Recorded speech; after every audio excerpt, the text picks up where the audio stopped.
Last week I did something I had been quietly avoiding for about 2 years. I sat down at my kitchen table with a notebook, a calculator, and every bank statement I could find from the last 10 years. I poured a coffee, I opened my insurance app, I pulled up my loan records. And I started adding up every single dollar my car has cost me since the day I drove it off the lot. Not the payment, not the sticker price, every dollar. Payment, interest, insurance, fuel, maintenance, repairs, registration, the time I got towed, the windshield replacement after that rock on the highway, the 3 sets of tires, every oil change, all of it. I put it into one spreadsheet, and when I saw the total, I had to look at it 3 times. I actually closed the spreadsheet, opened it again, and reran the math on a separate sheet to make sure I had not made a mistake. Because this is not a car I bought on impulse. This is not a luxury vehicle. This is not a story about someone who overspent and regrets it. This is a 2016 Toyota RAV4. One of the most reliable, most recommended, most sensible vehicles you can buy. The kind of car my friends congratulated me on. The kind my dad approved of. The kind every financial advisor would call responsible. The total for 10 years was $147,000. That is the number I want to walk you through today. Because if the responsible choice costs me that much, I can only imagine what the rest of America is quietly paying for the cars that actually make them happy. 10 years ago, I was 27 years old and I had just gotten a promotion. Nothing huge, maybe 12 grand more per year. But it was the first raise that felt like real money instead of keeping up with inflation. I had been driving a '98 Corolla my uncle gave me when I graduated. It had 220,000 miles on it. The air conditioning worked when it felt like it. The radio only got 2 stations. I was not embarrassed by it exactly, but I was ready. So on a Saturday morning in April of 2015, I walked into a Toyota dealership just to look. I remember telling myself I was only there to test drive. I had already decided on a RAV4 because everyone I trusted said it would last 300,000 miles and hold its value better than anything else. The sales guy was patient. He did not pressure me. He walked me around the lot. We did a test drive. I sat in the interior and I could smell the newness, and I could see myself pulling into my driveway in this. And when we got back to his desk, he pulled up a laptop and said, "Let us see what we can do." I had saved $6,000 for the down payment because that felt like the responsible amount. 20% was not really a rule anyone talked about for cars, but 10% seemed low, so 6 felt solid. He ran the numbers. 32,000 out the door including taxes and fees, 6 down, 26 financed, 60 months at 4.9%. Monthly payment $492. He pointed at that number and said, "If you are comfortable with that, you are in great shape." And honestly, I was comfortable with it. I had budgeted for something higher. I felt like I was getting a deal. Looking back, not one person in that entire process, including me, ever said the words 10-year total. Not once. So let me walk you through the first 5 years. The payment years. Every month for 5 straight years, I transferred $492 to the lender. 60 of those transfers.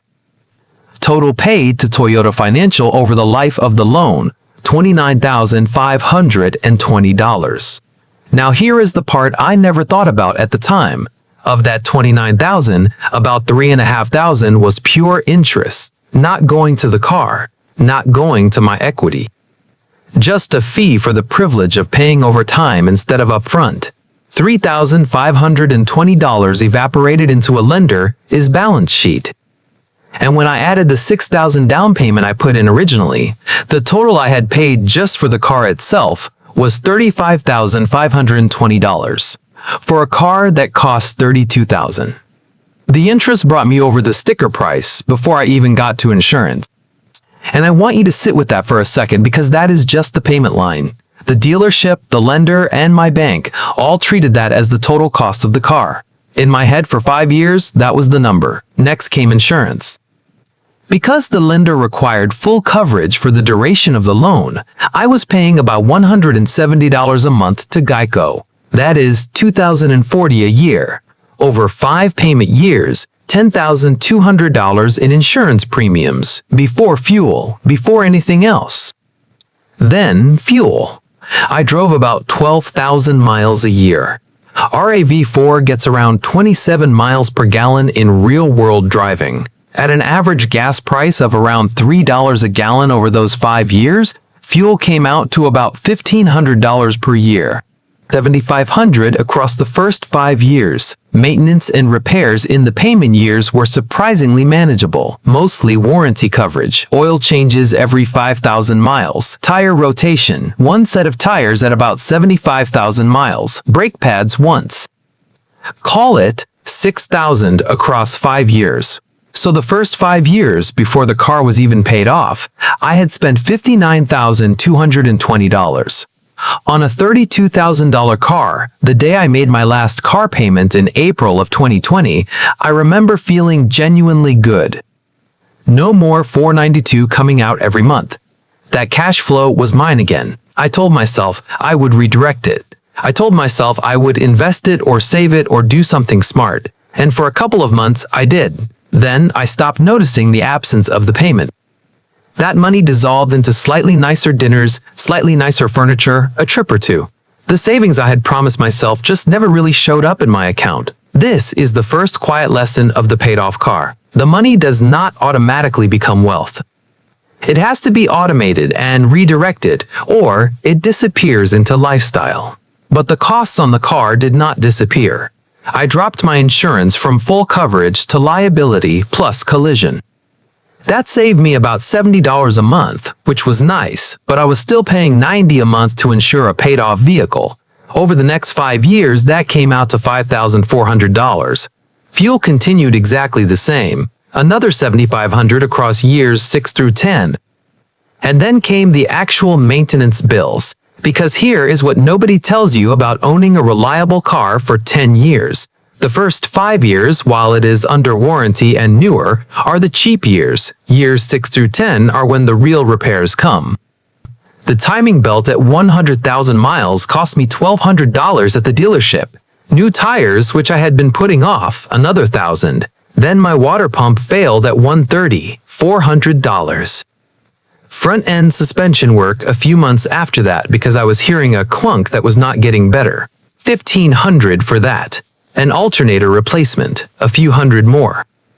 And the miscellaneous stuff that piles up across 5 years of any 10-year-old car. Battery replacement, wiper blades, one deductible on a small fender bender, registration and emissions testing, parking tickets I forgot about. Another $3,000 if I am being honest.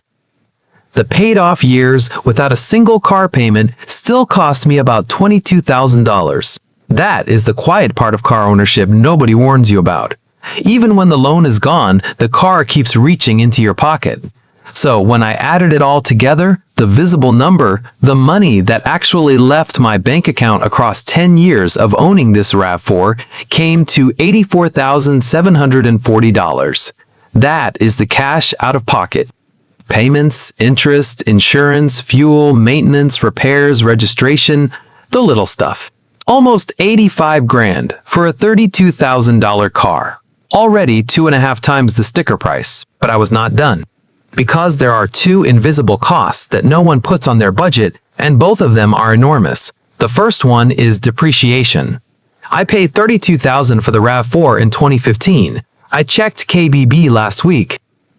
That exact vehicle, in the condition mine is in, with 138,000 miles on it, is worth about $8,000 today, which means the car has lost $24,000 in value while I have been driving it.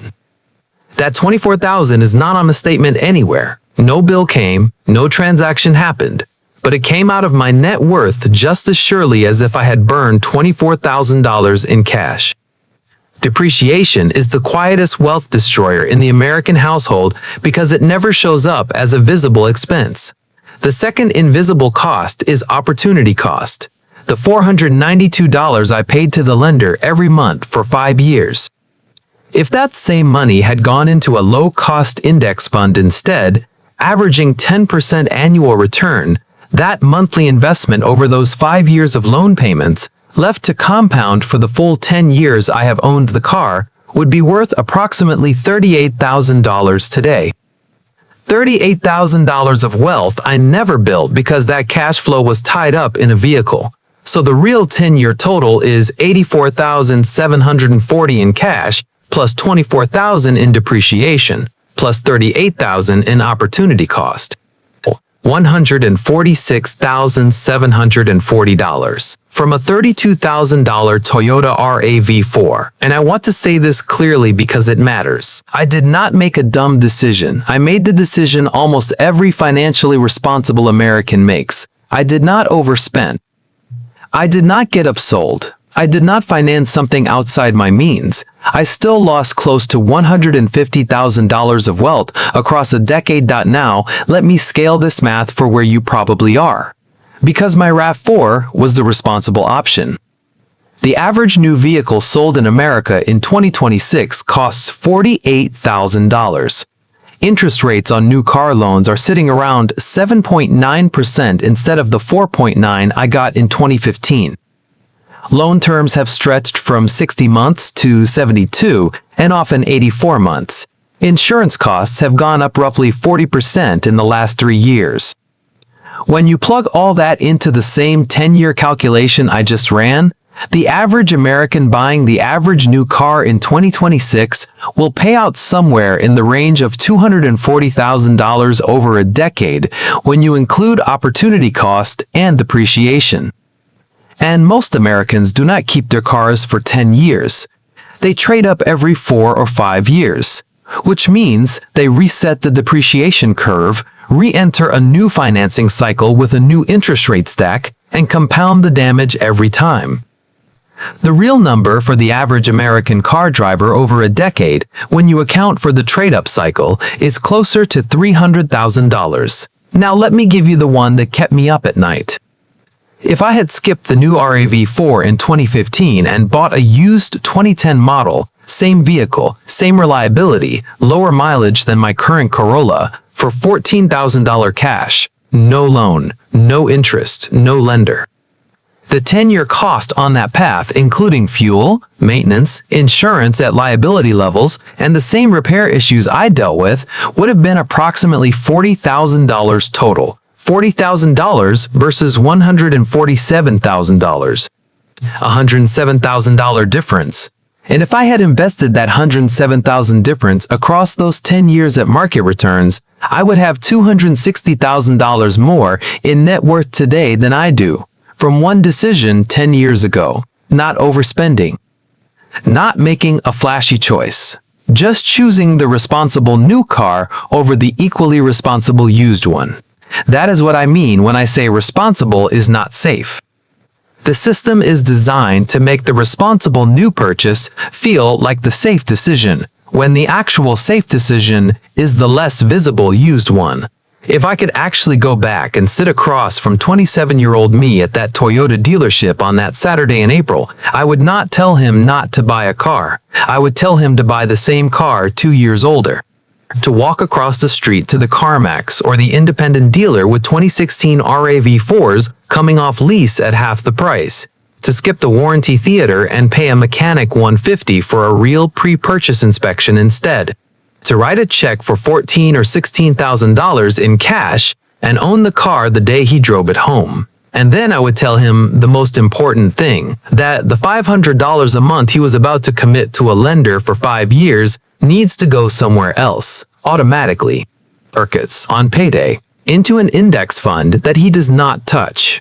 Because the single reason most people who avoid the new car still end up broke is that the saved payment dissolves into lifestyle. You have to move it out of your checking account before your brain even registers it as available. If past me had done those 3 things, bought used, paid cash, automated the difference, today, at 37, I would have $250,000 more in net worth than I actually do. Not from earning more, not from investing smarter. Just from choosing a slightly older version of the exact same car. That is the cost of the default. And the default is the new car, because that is what the financial architecture of this country is built to sell to responsible people.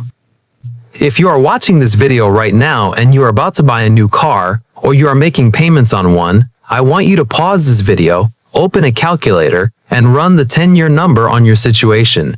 Not just the payment, everything. And I will tell you what the number will do to you.